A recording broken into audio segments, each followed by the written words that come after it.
Dari kasus ini tuh banyak sekali orang yang beranggapan bahwa disinilah compang-camping hukum itu terlihat.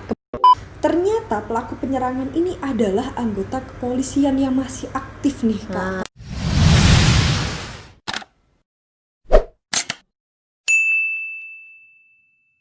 Hai teman-teman, jumpa lagi di Hai Bila. Hai Bila, bersama saya Kak Divi dan juga Kak Silky.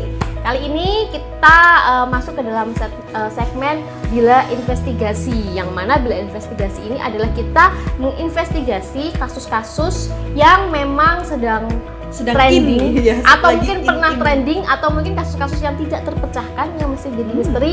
Kita akan bahas bersama-sama di Bila Investigasi ini. Oke. Kali ini kita akan bahas tentang siapa, Kak Silky? Kita akan bahas tentang apa ini manggilnya? Mas, Kak, atau Om atau Bapak aja ya. Bapak aja ya. Kita akan bahas tentang Bapak Novel Baswedan yang mungkin sudah nggak asing lagi di telinga kita ya. Siapa Novel Baswedan itu ya? Novel Baswedan ini lagi trending akhir-akhir ini karena kita harus flashback ke 2 tahun lebih yang lalu, sekitar 2 tahun 2 bulan. Jadi Bapak Novel Baswedan, seorang penyidik KPK ini pernah disiram air keras oleh 2 orang yang tidak dikenal. Setelah 2 tahun lebih berjalan, akhirnya polisi berhasil menemukan 2 orang ini.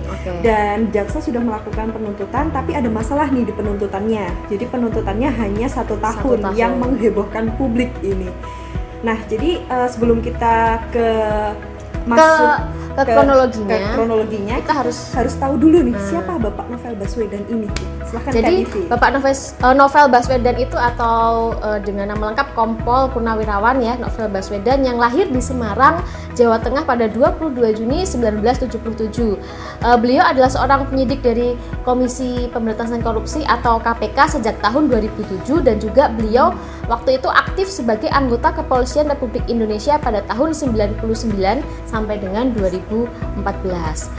Setelah lulus Akademi Kepolisian pada tahun 98, Bapak Novel ini bertugas di Polres Bengkulu. Sejak tahun 99 sampai dengan 2004, kemudian bertugas di Barreskrim Mabes Polri sejak tahun 2005 sampai 2007. Kemudian Bapak Novel bergabung di KPK sebagai penyidik dari kepolisian sejak tahun 2007.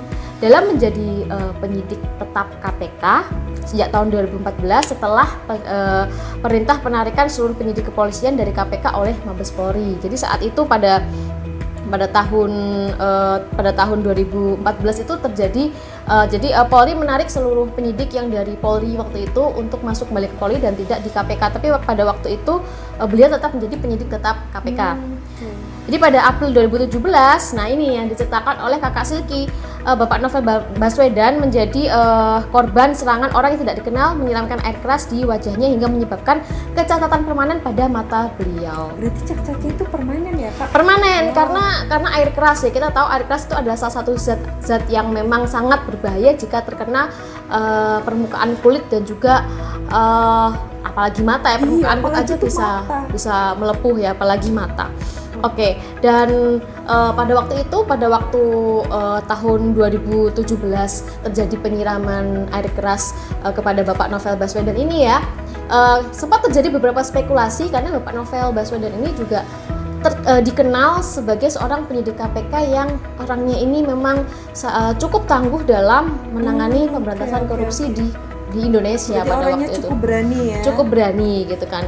Banyak yang mengkait-kaitan, tapi sampai saat ini juga tidak terdapat bukti yang konkret atas hal itu gitu. Oke. Berarti mungkin beliaunya ini banyak musuh, banyak yang nggak suka. Mungkin saja seperti itu. Mungkin ya. saja seperti itu.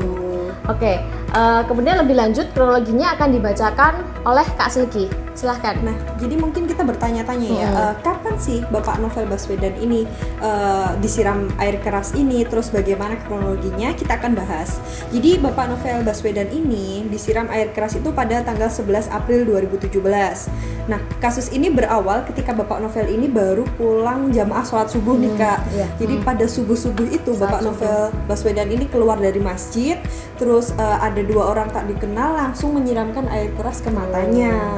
Jadi sampai sini kita bisa tahu ya bahwa di kronologi pertama ini dengan waktu subuh itu tidak banyak orang yang seharusnya berlalu lalang di jalan. Itu fakta yang pertama. Dan yang kedua, air keras itu bukan air mineral atau air jus. Air yang udah dibawa lah. Atau air keran ya. Jadi bukan air sehari-hari. jika seseorang membawa air keras itu pasti patut dipertanyakan ini untuk apa, atau untuk bahan kimia atau untuk mungkin hal-hal yang lain. Air keras biasanya dipakai untuk membersihkan karat gitu nggak sih, ya nggak sih? Membersihkan karat. Kalau ini kita berspekulasi begini tuh boleh nggak sih sebenarnya? Itu pasti sudah ada niatan, karena pertama mereka harus bangun subuh-subuh dan mereka harus bawa mempersiapkan air keras. Iya. Buat teman-teman yang mungkin punya pendapat bisa komen di bawah. Oh iya. Mungkin bisa. Iya, kita bisa sharing bareng-bareng ya Kak, karena kita di sini sama-sama belajar ya kan. Oke. Next bisa? Oke, nextnya tanggal 12 April ini Bapak Novel Baswedan harus dibawa ke Singapura untuk menjalani perawatan. Bapak Novel Baswedan ini dikabarkan operasi di Singapore General Hospital dan sempat memberi keterangan soal sosok jenderal yang diduga menjadi pelaku teror. Itu spekulasi pada tanggal 12 April.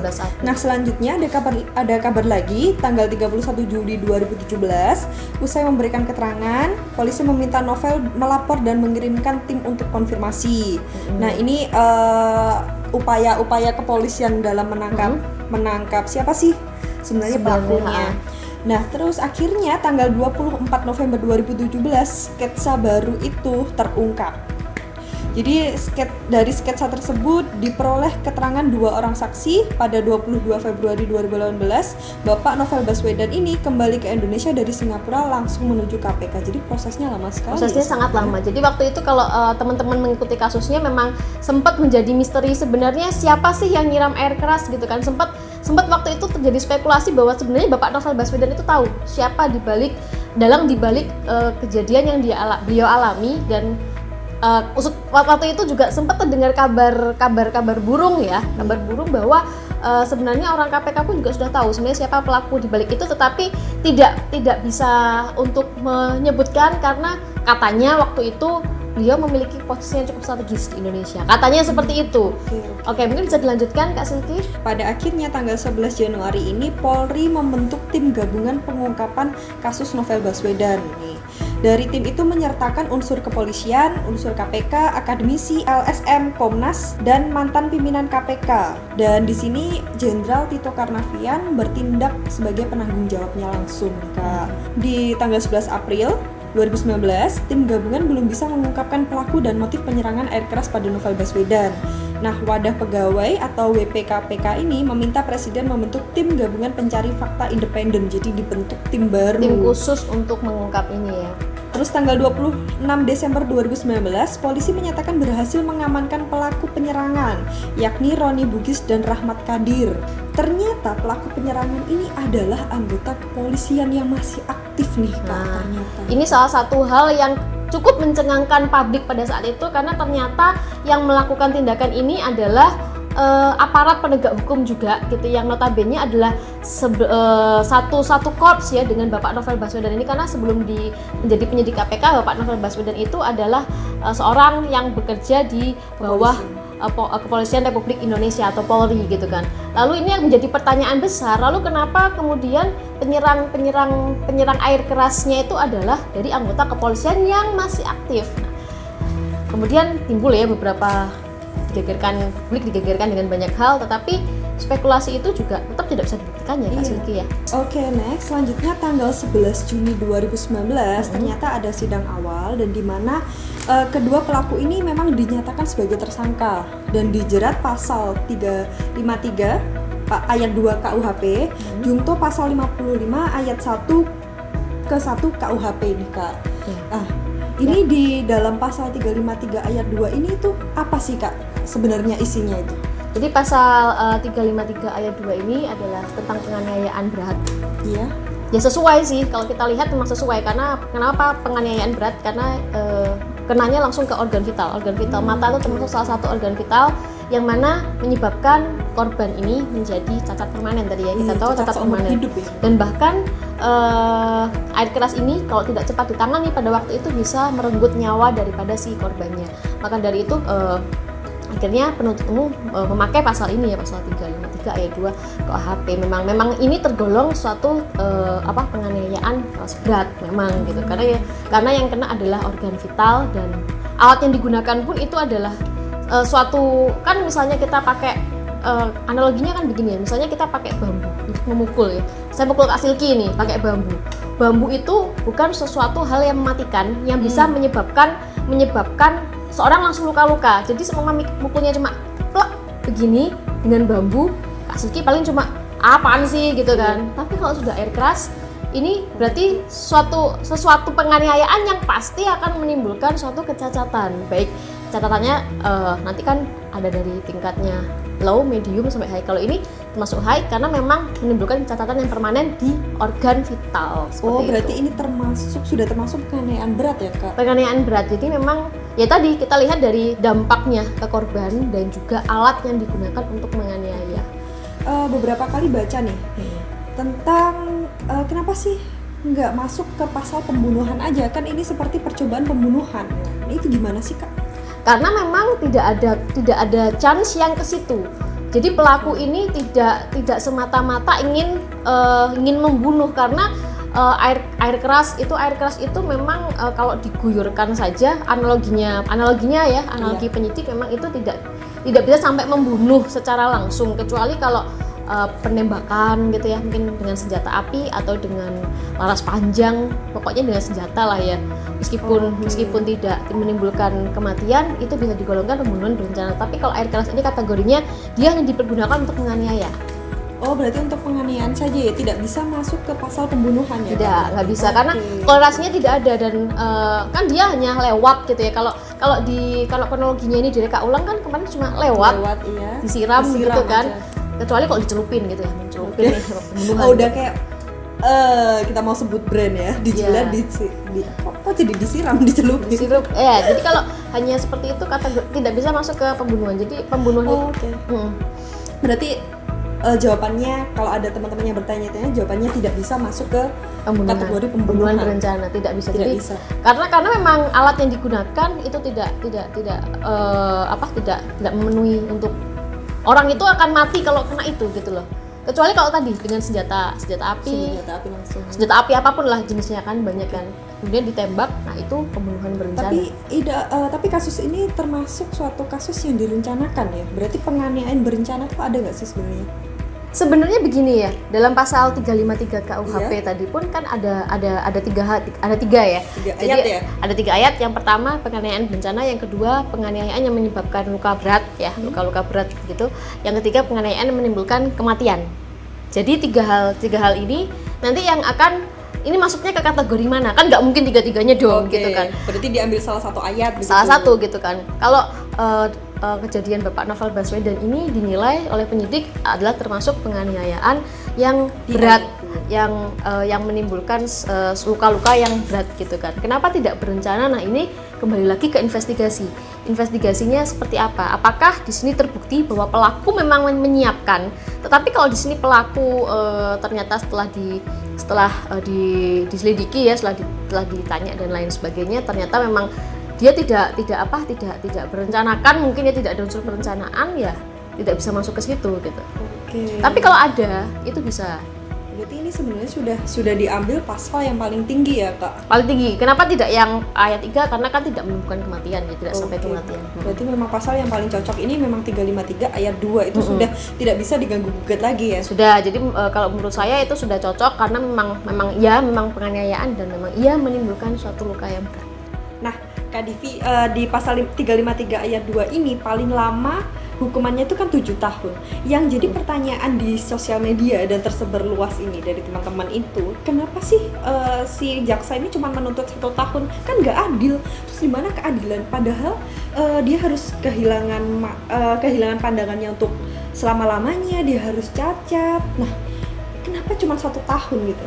Nah, sebenarnya kalau kita bicara soal tuntutan jaksa kan ini berarti perkaranya belum final ya, belum putus, masih ke tuntutan. Setelah tuntutan itu kan nanti akan ada pledoi.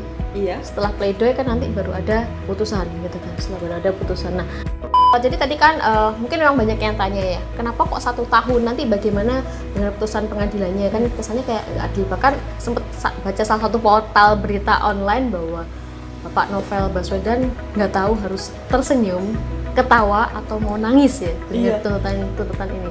Jadi sebenarnya jaksa dalam menuntut itu kan berdasarkan atas proses dari awal dulu, dari proses kepolisian dulu, dari penyidikan. Jadi kan lidik, kemudian nanti ada gelar perkara, kemudian ke penyidikan kepolisian nanti itu seperti apa. Setelah itu kan akan naik ke kejaksaan. Nanti dari jaksa juga menyidik juga gitu kan, menyidik seperti apa. Nah mungkin bisa jadi fakta-fakta yang terkumpul itu memang menunjukkan bahwa memang ini tidak alasan-alasan pemaaf yang menyebabkan terdakwa ini pantasnya dituntut 1 tahun penjara.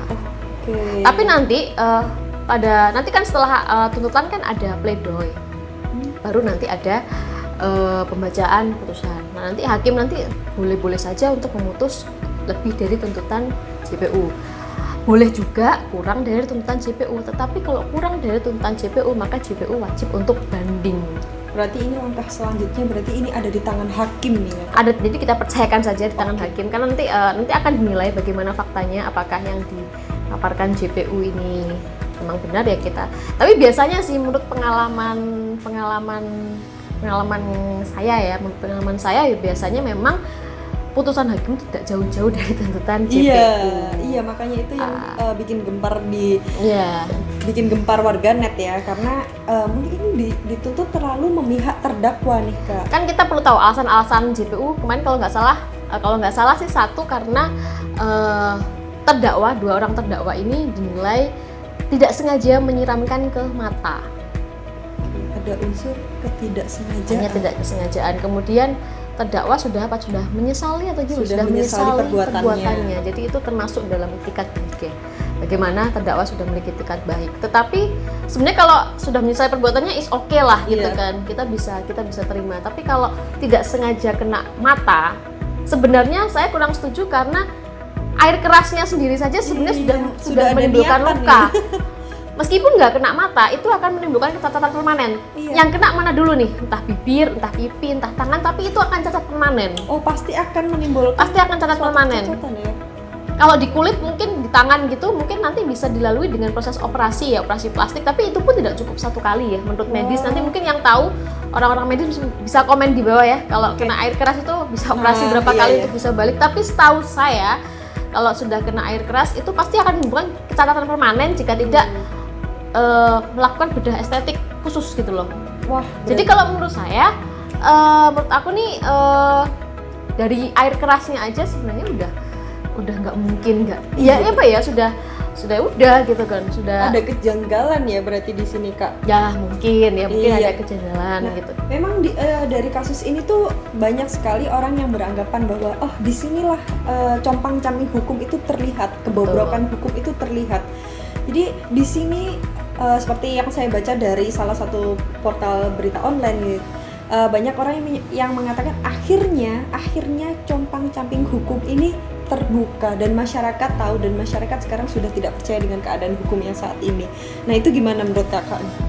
Ada orang yang beranggapan seperti itu bagaimana sih? Kalau kita udah ngomong nggak percaya dengan hukum karena hukum begini, karena banyak juga ya masyarakat yang bilang pengadilan tuh kayak percuma gitu ya, kayak nggak bisa dibaca. Sebenarnya nggak seperti itu sih. Banyak sekali faktor yang menyebabkan satu tindak pidana ini kemudian dituntut berapa lama tidak sesuai. Misalnya tadi ya maksimal 7 tahun, kan itu maksimalnya 7 tahun. Tapi kan nanti akan ada alasan-alasan yang membuat itu tidak 7 tahun, pasti di bawahnya gitu kan. Dan itu banyak ya. Mungkin salah satunya tadi bisa karena sudah menyesali. Ketidaksengajaan mungkin kalau bisa dibuktikan ketidaksengajaannya, meskipun kita sama-sama sanksi ya ketidaksengajaannya sebenarnya di mana gitu kan. Kalau menurut saya sih ya sengaja. Iya, pasti sengaja. Tetapi 7 tahun itu angka maksimal di sini berarti bagaimana? Angka maksimal yang kalau resikonya sangat maksimal. Nah mungkin di sini kalau kita bedah, mungkin di sini penyidik itu berasumsi bahwa Bapak Novel Baswedan ini masih bisa beraktivitas dengan menggunakan satu matanya. Mungkin seperti itu, tidak menimbulkan catatannya sangat parah gitu, misalnya sampai nggak bisa jalan, atau mungkin nggak bisa tangannya hilang satu atau gimana. Kayak beranggapan ya dengan satu mata beliau masih bisa beraktivitas normal. Masih mungkin bisa bekerja mungkin kembali, salah satunya bisa kita asumsikan seperti itu ya, karena perlu teman-teman pahami bahwa kalau namanya maksimal hukuman itu jarang sekali dimaksimalkan kalau tidak menimbulkan, nggak benar-benar menimbulkan kerugian yang besar bagi korban dan khalayak umum, itu tidak akan sampai maksimal sekali gitu. Masih awam soal hukum nih Kak. Ini kan cuma tahunnya mungkin paling lama 7 tahun, jadi harus ditunggu 7 tahun. Iya, paling jadi lama 20 tahun harus dituntut 20 tergantung tahun. bagaimana. Kalau penipuannya yang ditipu satu kota sampai Pak Wali Kota kena gitu, itu baru yang maksimal. Tapi begitu. kalau yang dituntut, kayak yang ditipu beberapa orang dan ya sudah kasusnya ya begitu aja gitu ya. Nggak akan maksimal ya. Oke. Gitu. Berarti pasti ada unsur-unsur nih yang harus dipenuhi Banyak. dulu. Jadi kadang gini, kenapa kok kita harus sekolah hukum? Padahal hukum itu KUHP bisa dibelilah di mana, di Dibeli di toko toko buku, buku. bisa di-download, ada aplikasinya ada Iya. di Android. Saya pakai juga ada gitu kan. Bisa browsing kita bisa lihat KUHP, KUHD, mau KUHAP, mau apapun ada gitu kan. Tapi permasalahannya gitu kan, apakah dengan kita tuh baca kitab-kitab hukum tadi lalu kita bisa untuk menganalisa suatu perkara dan menjatuhkan suatu hukuman ke orang lain? Kenapa harus ada sekolah hukum? Dan kenapa hakim itu nanti ada diklatnya juga kalau sudah sarjana hukum, kemudian tes cakim ya calon hakim, nanti kan ada diklatnya, nggak langsung kan? Nanti ada diklatnya, terus kemudian magang, Iya. diklat lagi gitu. Kenapa seperti itu? Padahal hukum ini bisa dipelajari semua orang dan terbuka sekali, bukunya pun dijual bebas sejak zaman dulu. Ya karena hukum itu tidak semata-mata membaca apa plek di dalam buku itu. Ada banyak unsur yang harus digali, yang sekiranya mana jadi 1 sampai 7 tahun 0 sampai 7 tahun ya. Kayak tadi ya, kira-kira di tingkatan mana sih kejahatan ini? Kayak gitu loh. Jadi misalnya tadi kan 7 tahun tadi dengan penganiayaan yang menimbulkan luka berat gitu kan. Iya. Maka akan dijeber nih 0 sampai 7 tahun plek gitu. Ini akan kira-kira dengan keadaan korban yang seperti ini, kronologi yang seperti ini, kemudian barang buktinya seperti ini. Kira-kira ini ada di tingkatan mana gitu kan, akan di-adjust gitu kan, apakah berapa. Jadi dan itu membutuhkan suatu sekolah, makanya nggak semua orang bisa kalau diatur, semua orang nggak usah sekolah hukum, baca aja, maksimal berapa nih gitu, 7 tahun gitu, nggak bisa seperti itu Kak Silvi. Oke, berarti ini perlu pemahaman yang lebih. Perlu pemahamannya lebih tentang bagaimana alat bukti, kemudian bagaimana keterangan terdakwa, keterangan saksi, keterangan korban, kronologinya lah ya, kemudian bagaimana keadaan korbannya, kemudian bagaimana sikap terdakwanya ini, apakah dia sudah, biasanya ada juga gitu kan penganiayaan, terdakwanya sudah ganti rugi misalnya, nggak ganti rugi sih, udah membayar biaya perawatan misalnya, itu akan menjadi lebih ringan. Beda lagi ya. Oke. Soal kasus ini dan banyak yang beranggapan ini adalah bobroknya hukum, itu berarti kakak nggak setuju lah ya? Sebenarnya nggak setuju sih. Oke. Setuju karena ya kita kan belum tahu putusannya. Saya baik. belum berani bilang sesuatu produk suatu kasus ini sudah benar sesuai dengan undang-undang atau tidak kalau belum ada putusan. Belum inkrah lah gitu. Nanti kan bisa saja ya setelah putusan bisa banding. Nah ini kalau sudah final, sudah inkrah, nanti kita bisa meneliti itu gitu, bahkan kita bisa tulis itu apakah sesuai atau enggak. Tapi kalau masih dalam penuntutan belum selesai, kita belum bisa bilang apa-apa sih bagaimana kasus itu. Hanya saja mungkin kita jaga-jaga, was-was, kok cuman sekian gitu kan, padahal pengalaman yang kita tahu putusan hakim nggak akan jauh dari itu. Tapi kita kan nggak pernah tahu ya, kita nggak pernah tahu bagaimana nanti gitu kan. Kita tunggu aja. Iya, baik. Jadi semua ini kita serahkan ke hakim ya. Semoga hakim memutuskan sesuatu yang memang benar-benar ini baik untuk semua orang. Iya, betul. Emang sangat seadil-adilnya untuk Bapak Novel sendiri, seadil-adilnya untuk terdakwa dan seluruh rakyat Indonesia. Jadi teman-teman, kita tadi sudah bahas ya, karena ini masih dalam proses, jadi kita nggak tidak bisa nih berasumsi lebih banyak lagi. Atau mungkin teman-teman tahu fakta-fakta lain yang nggak kita bacakan tadi, kalian bisa sharing juga. Komen di bawah gitu kan, nanti kita akan bahas bersama, atau mungkin teman-teman kami mau investigasi kasus apa gitu kan. Nanti kami akan mau investigasi atau kami mau bicara apa sih sebenarnya. Tidak melulu soal hukum ya Kak. Bisa banyak, bisa soal bisa apa saja. Jadi teman-teman terima kasih karena sudah menonton video kedua dari kami. Dan jangan lupa juga kalau suka videonya bisa like, komen, dan juga share ke semua sosial media yang kalian punya. Dan jangan lupa subscribe dan juga bunyiin tanda loncengnya biar kalian bisa tahu kalau kita lagi bikin video baru. Oke, terima kasih teman-teman Thank you for watching. atas atensiasinya. Jadi jangan lupa tunggu video kami selanjutnya. Bye bye. Bye.